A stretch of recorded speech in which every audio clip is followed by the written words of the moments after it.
تک ارشاد فرمایا فنبیُّ حی و یرزق، اللہ کا نبی زندہ ہوتا ہے، اسے رزق دیا جاتا ہے۔ تو اس لیے ارشاد فرمایا کہ جمعے کے دن مجھ پر کثرت سے درود پاک پڑھو، میں تمہارا درود پاک خود سنتا ہوں، بلکہ جو پیار اور محبت کے ساتھ رسول اکرم صلی اللہ علیہ وسلم کی بارگاہ میں درود و سلام اللہ صلی اللہ علیہ وسلم پر درود و سلام پڑھنے کے بے شمار فضائل و برکات ہیں۔ اب دیکھیں کہ رسول اللہ صلی اللہ علیہ وسلم اس بات کو پسند فرماتے ہیں کہ میرا امتی مجھ پر درود پڑھے اور رب جو ہے ان پر رحمت نازل فرمائے۔ تو کیا پسند تھی رسول اللہ صلی اللہ علیہ وسلم کی؟ کہ میرا امتی مجھ پر درود پاک پڑھے اور رب تبارک و تعالی جو ہے ان پر رحمت نازل فرمائے۔ بلکہ آپ دیکھیں صحیح مسلم شریف میں حدیث پاک ہے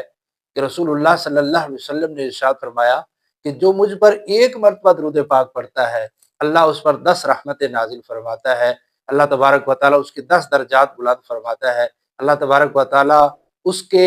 10 جو ہے وہ گناہ معاف فرماتا ہے۔ تو یہ ایک مرتبہ درود پاک پڑھنے کی برکت ہے۔ تو اگر درود کے ساتھ پھر سلام بھی ہو تو پھر تو کام ہی نرالا ہو جائے۔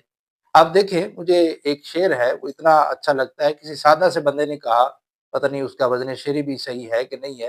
تو بعض روح کھینچ لیتے ہیں۔ اس نے کیا خوب کہا کہ درود پڑھنے سے ثواب ملتا ہے، سلام پڑھنے سے جواب ملتا ہے۔ تو کیا ہی خوبصورت بات اس نے کہی کہ درود و سلام پڑھنے سے، درود پڑھنے سے بندے کو ثواب ملتا ہے اور سلام پڑھنے سے بارگاہ مصطفی علی صاحب الصلاۃ والسلام سے بندے کو جواب ملتا ہے۔ تو اگر رسول اللہ صلی اللہ علیہ وسلم کی طرف سے بندے کو جواب ملے تو اس بندے کی تو وارے نیارے ہو گئے۔ اس وجہ سے ارشاد فرمایا کہ مجھ پر کثرت سے درود پاک پڑھو۔ آپ دیکھیں کہ اگر کوئی شخص، کوئی لڑکا یا کوئی بزرگ روزانہ جو ہے وہ گزرے آپ کے پاس سے، اور جب بھی آپ کے پاس سے گزرے وہ آپ کو سلام کہے،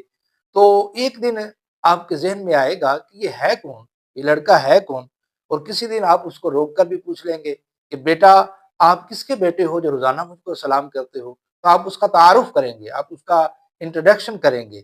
تو ایک دن حضور نبی رحمت صلی اللہ علیہ وسلم بھی یہ ارشاد فرمائیں گے کہ یہ کس کا بیٹا ہے جو روزانہ مجھ پر کثرت سے سلام پڑھتا ہے۔ تو پھر گویا کہ رسول اللہ صلی اللہ علیہ وسلم سے اس بندے کا درود و سلام پڑھنے کی وجہ سے تعارف ہو جائے گا۔ تو اس لیے ارشاد فرمایا کہ تم مجھ پر کثرت سے درود پاک پڑھو۔ حضرت ابو درداء رضی اللہ تعالیٰ عنہ نبی رحمت صلی اللہ علیہ وسلم کی بارگاہ میں حاضر تھے جب رسول اللہ صلی اللہ علیہ وسلم نے یہ بات ارشاد فرمائی کہ تم جمعہ کے دن مجھ پر کثرت سے درود پاک پڑھو۔